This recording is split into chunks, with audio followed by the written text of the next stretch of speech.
Welcome to my channel. In this video we are going to be looking at autonomous branches. Autonomous branches, these are independent branches that are independent from the head office. They do most of their work on their own. So for the accounting work, most of the work is done by the accountant. Most of the work is done by the accountant, meaning they hire their own accountant, which is not the case with the centrally controlled branches. Then it operates with a high degree of independence, which is not the case with the centrally controlled branches. Operates with a high degree of independence.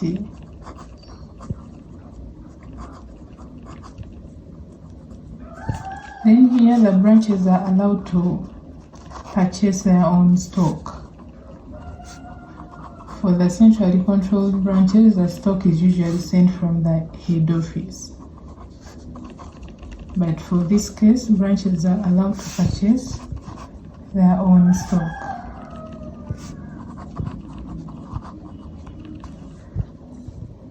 And then now here, the relationship between the head office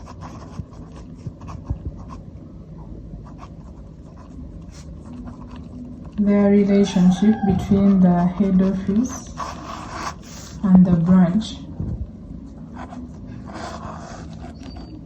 is that of a debtor and then the creditor. So the head office, when the head office sends goods to the branch becomes the debtor to the head office. So the branch is a debtor to the head office because the branch is supposed to pay the head office back. Then the head office becomes the creditor because it is demanding the branch. So the head office is the creditor to the branch. So this is the relationship when it comes to the autonomous branches. They have a debtor-creditor relationship. And in autonomous branches, we prepare the current accounts.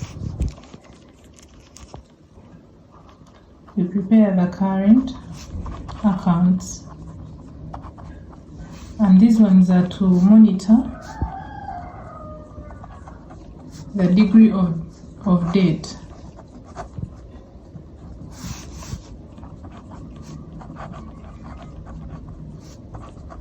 between the two parties. So current accounts are prepared.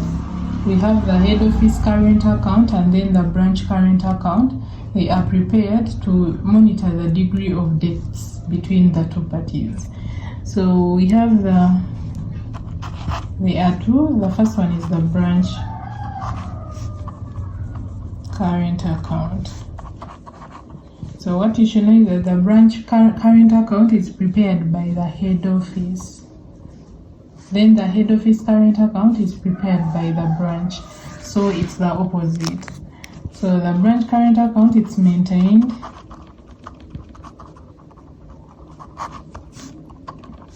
in the books of the head office.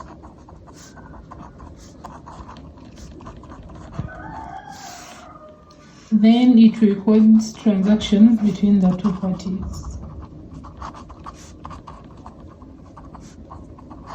Records transactions between the two parties, which is the head office and the branch.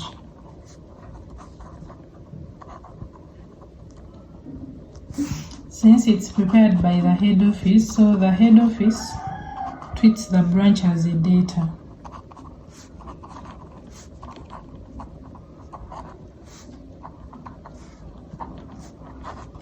Treats the branch as a debtor. So this branch current account it can also be called a debtor's current account, since the branch is treated as a debtor by the head office. So what does the branch current account look like?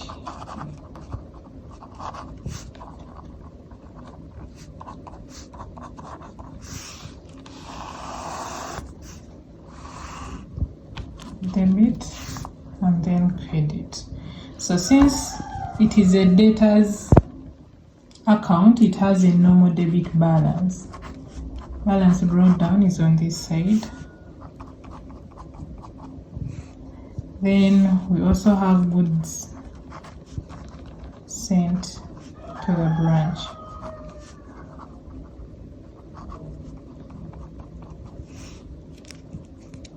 Then expenses of the branch paid by head office.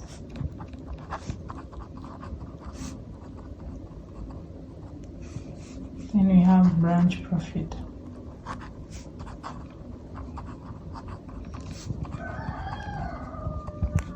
Then this side we have cash received from the branch.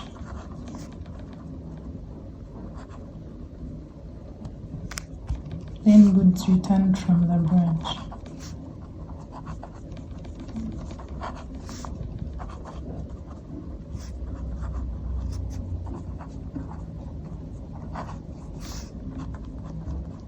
So that is the formatting of the branch current account. Goods sent to the branch, as we said, it's a debtors account. The opening balance is supposed to be on the debit. Then anything that increases this account, we debit it. Anything that decreases, we credit it. When goods are sent to the branch, it increases the money that is being demanded from the branch. That's why we are debiting. When expenses of the branch are paid by head office, it increases the money that is demanded from the branch. That's why we are debiting. Then branch profit made by the branch, the profits made by the branch are supposed to be sent to the head office. So it increases on the money that is demanded from the branch. That's why we are debiting. So anything that reduces, we credit. In case the head office receives cash from the branch, the money that demanding them is reducing. That's why we are crediting. Then in case they return some goods to the head office, the money that they're supposed to send to the head office is reducing. That's why we are crediting. So that's how the branch current account looks like.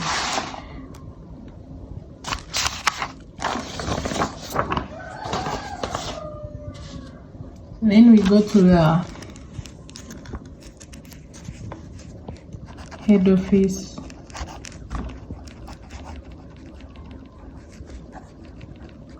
current account. So the head office current account is the opposite of the branch current account. So this one, it's maintained in the books of the branch. Maintained in the books of the branch.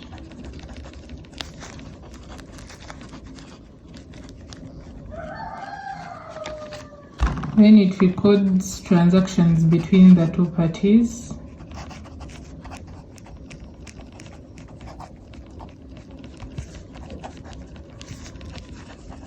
Between the two.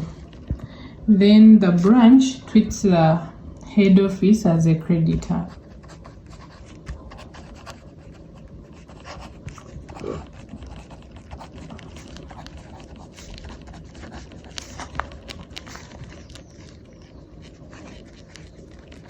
Like that. So here the head office is a creditor, so we shall be preparing the creditor's current account. Yeah, so head office current account, the formatting.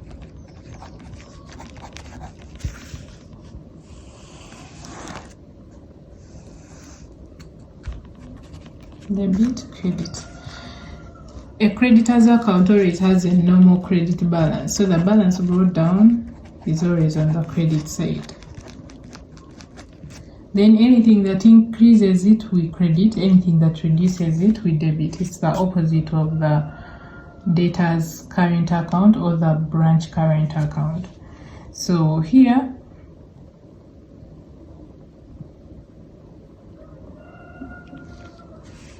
we have, like, it's the opposite of this.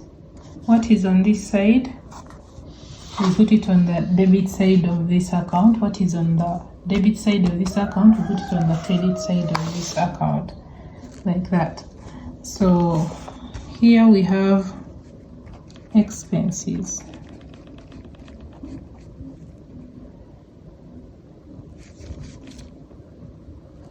Of the branch.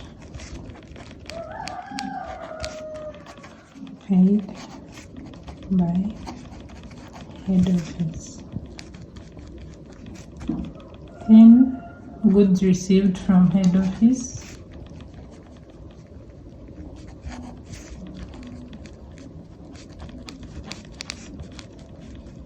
This side we had goods sent, so here there will be goods received. Then we have branch profit.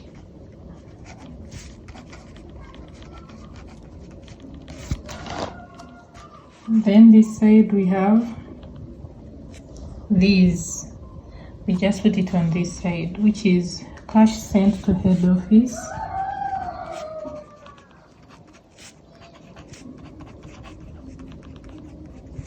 Then goods returned to head office.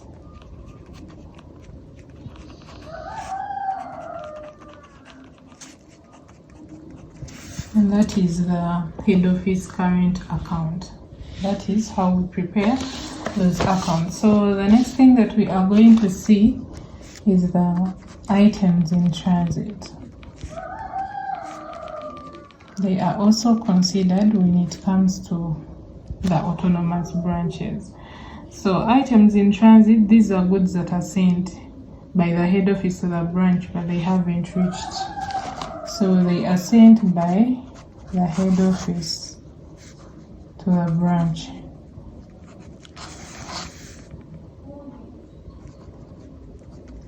Sent by the head office to the branch. But they haven't reached, meaning they're still on the way.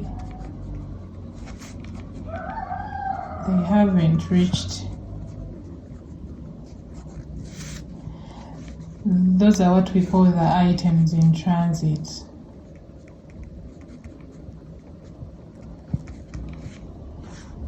Items in transit. So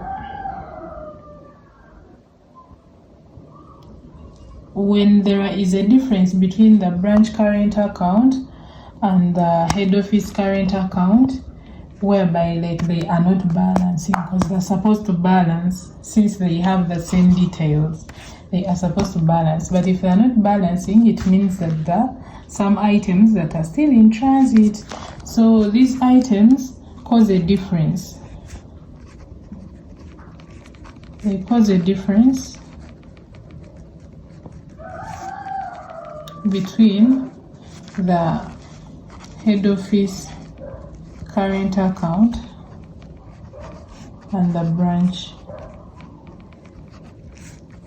current account. And the items in transit include, we have cash in transit, we have goods in transit, and then we have returns in transit.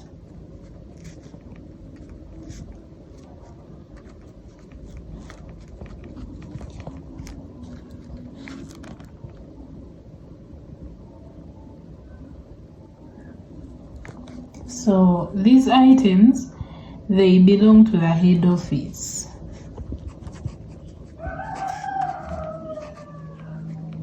They belong to the head office, and they should be put in the balance sheet as current assets. And they should also be credited in the branch current account. So they should be credited here in the branch current account. Items in transit.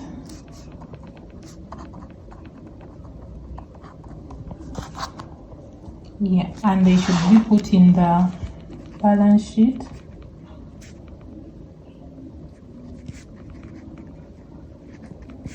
as current assets under the head office. Yeah, so that's what you should know about goods in transit.